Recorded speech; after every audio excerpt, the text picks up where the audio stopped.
కచ దేవయానే 41వ భాగం. రచన శ్రీమతి టీవీఎల్ గాయత్రిగారు. జరిగిన కథ. మృత సంజీవనీ విద్య నేర్చుకున్న తర్వాత బృహస్పతి కుమారుడు కచుడు దేవలోకానికి వెళ్ళిపోతాడు. అతడిని ప్రేమించిన శుక్రాచార్యుని కుమార్తె దేవయాని నిరాశ చెందుతుంది. దుఃఖంతో ఉన్న దేవయానిని రాక్షసరాజు వృషపర్వుని కుమార్తె శర్మిష్ఠకు స్నేహితురాలిగా పంపుతాడు శుక్రాచార్యుడు. శర్మిష్ఠ యయాతిల వివాహ ఏర్పాట్లు మొదలవుతాయి. కచుడి సహాయంతో విమానంలో వెళ్లి శర్మిష్ఠకు జన్మదిన కానుక అందిస్తాడు యయాతి. శర్మిష్ఠ గదిలో ఉన్నది కచుడని అనుకుంటుంది దేవయాని. విమాన విన్యాస పోటీలలో పాల్గొని తృతీయ స్థానంలో నిలుస్తాడు యయాతి. అతనికి ప్రథమ స్థానం వచ్చి ఉండాలని మహర్షులు తలపోశారు. ఇక కచదేవయాని ధారావాహిక 41వ భాగం చదవండి. బహుమతి ప్రదానోత్సవం అట్టహాసంగా ప్రారంభమైంది. ముందుగా మంగళవాయిద్యాలు మోగిస్తూ గంధర్వజాతి కళాకారులు కదులుతున్నారు. ఆ వెనుక మహర్షులు వేదపాఠాలు చదువుతూ వస్తున్నారు. వారి వెనుక ముద్దుగా అలంకరించుకున్న కన్నెపిల్లలు నాట్యాలు చేస్తూ వస్తున్నారు. ఆ తర్వాత బంగారు కలశాలు పట్టుకుని మహిళామణులు వయ్యారంగా నడుస్తూ వస్తున్నారు. వారి వెనుక మెల్లగా గోవులు, వృషభాలు, గుర్రాలు, ఏనుగులు కదలివస్తున్నాయి. ఆ తర్వాత ఆయుధాలు ధరించిన దేవసైన్యం కదులుతోంది. ఆ వెనుక భద్రగజాన్ని ఎక్కి సతీసమేతంగా దేవేంద్రుడు వేంచేస్తున్నాడు.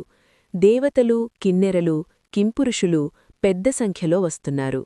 వీతిహోత్ర చక్రవర్తి తన కుమారులతో కలిసివచ్చి దేవేంద్రుణ్ణి ఆహ్వానించి గౌరవించాడు. ఎటుచూసినా కోలాహలం, ఆనందం, ఫలితాల కోసం ఉత్కంఠ. జయంతుడు ప్రారంభోపన్యాసం చేశాడు. తర్వాత దేవేంద్రుడు లేచి అందరికీ శుభాకాంక్షలు తెలిపాడు. విమానపోటీలు రసవత్తరంగా జరిగాయి. ఇక ముందుకూడా ఉత్సాహవంతులైన యువత పోటీల్లో పాల్గొంటూ ఉండాలి. యువతను ప్రోత్సహించుటమే మా లక్ష్యం. జగత్తును నూతన మార్గంలో నడిపించగలిగే సామర్థ్యం నేటి యువతకు పుష్కలంగా ఉంది. పోటీలో బహుమతి రానివాళ్లు నిరుత్సాహపడవలసిన పనిలేదు. అభ్యర్థులందరూ అతి కఠినమైన శిక్షణను తీసుకున్నారు. అయితే పోటీ అని నిర్వహించినప్పుడు అందరికీ ప్రథమస్థానం రాదు కదా. అలా అని మిగిలినవాళ్లకు తక్కువ సామర్థ్యం ఉందని అనుకోరాదు. కొద్దిపాటి భేదముంటుందంతే. అభ్యర్థులందరూ చక్కటి ప్రతిభను ప్రదర్శించారు. అందరికీ అభినందనలు. ఇప్పుడు ఫలితాలను వినండి. ఒక్క నిమిషం ఆగాడు దేవేంద్రుడు. యయాతి భుజం తట్టాడు కచుడు. మొదటి స్థానానికి గంధర్వసేనాపతి హూహూని ఎంపిక చేశాము. దేవేంద్రుడు కొనసాగించాడు. ఇదేమిటి గుసగుసలాడుకుంటున్నారు ప్రేక్షకులు. వాళ్ల ముఖాల్లో విస్మయం. పెద్ద ఎత్తున చప్పట్లు కొట్టారు గంధర్వులు. నివ్వెరపోయాడు కచుడు. వెనక్కు తిరిగి మునులవైపు చూశాడతడు. అత్రిమహాముని కనిపించాడు. ఇద్దరి కళ్ళూ కలుసుకున్నాయి. తలను పంకించాడు అత్రిమహాముని. దేవేంద్రుడి కంఠం మళ్లీ వినిపించింది. రెండవ స్థానానికి గురుదేవులైన బృహస్పతులవారి కుమారుడు కచుణ్ణి ఎంపిక చేశాము. మళ్లీ ఆగాడు దేవేంద్రుడు. దేవజాతివాళ్లు చప్పట్లు కొడుతున్నారు. కచుడి భుజాలు పట్టుకుని ఊపేశాడు యయాతి. అయిష్టంగా ముఖం పెట్టాడు కచుడు. ఫలితాల ప్రకటనలో ఏదో తప్పిదం జరిగింది యయాతి అన్నాడు యయాతి. కాదు కచుడింకేదో చెప్పబోతుంటే దేవేంద్రుడి కంఠం మళ్లీ వినిపించింది. ఇప్పుడు ఆఖరి స్థానంలో.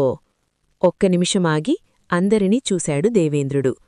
అంతటా నిశ్శబ్దం. భూలోకానికే సామ్రాట్టైన నహుష చక్రవర్తి కుమారుడైన యయాతి కుమారుడని ఎంపిక చేశాము. దేవేంద్రుడి మాట పూర్తికాగానే ప్రేక్షకులందరూ లేచి నిలబడి ఆ ప్రాంగణమంతా హోరెత్తిపోయేటట్లు చప్పట్లతో తమ సంతోషాన్ని ప్రకటిస్తున్నారు. పుష్కరద్వీపవాసులు పెద్దపెట్టున జయజయధ్వానాలు చేస్తున్నారు. మునిసంఘాలవాళ్లు పెద్దపెట్టున జయోస్తు యయాతి, విజయోస్తు యయాతి అంటూ కేకలు పెడుతున్నారు. మహిళా ప్రేక్షకులందరూ జాతిభేదం లేకుండా యయాతిని అభినందిస్తూ శంఖాలను పూరిస్తున్నారు. చాలాసేపటి వరకు ఆ సద్దడి సద్దుమణగలేదు.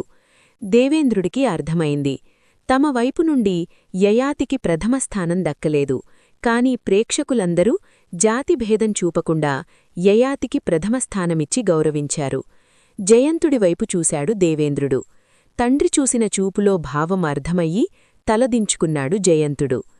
కరతాళ ధ్వనుల మధ్య విజేతలకు బంగారు విమాన ప్రతిమలను అందచేశాడు దేవేంద్రుడు. అప్పుడే వీతిహోత్ర చక్రవర్తి వచ్చి దేవేంద్రుణ్ణి అనుమతి తీసుకుని పుష్కరద్వీపంలో యయాతికి రాజ్యభాగాన్ని ఇస్తున్నట్లు ప్రకటించాడు. ఇది ఊహించలేదు హూహూ. కోపంతో అక్కణ్నుండి లేచి వెళ్లబోయాడతడు. వెంటనే హూహూ భుజాలను పట్టుకుని కూర్చోబెట్టాడు జయంతుడు. ఇప్పుడు ఆవేశం పనికిరాదు హూహూ, కాస్త సంయమనం పాటించు అంటూ ఎవరికీ వినిపించకుండా హూహూను మందలించాడతడు. బలవంతంగా ఉత్సవం అయ్యేదాకా కూర్చున్నాడు హూహూ.